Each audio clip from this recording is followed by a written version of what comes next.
Today we talk about blind RC in Jesus' name. Amen. So, in the scripture says one man, he is born blind. So I want to encourage you, sometime in our life we have eyes, but we are without purpose, we are sightless. And King Martin Luther says, a nation without vision is a blind.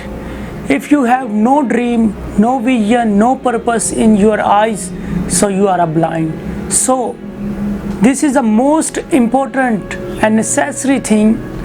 You have an internal side of vision in your ministry, in your life, in your eyesight have a purpose, in your eyes have a dream. A dream gives you the direction. And I want to encourage you, make sure in your life have a dream and vision and purpose. Sometime in life we have eyes but no purpose. So I want to encourage you, make sure in your life have a vision and dream. And King Martin Luther say, a nation without vision is blind.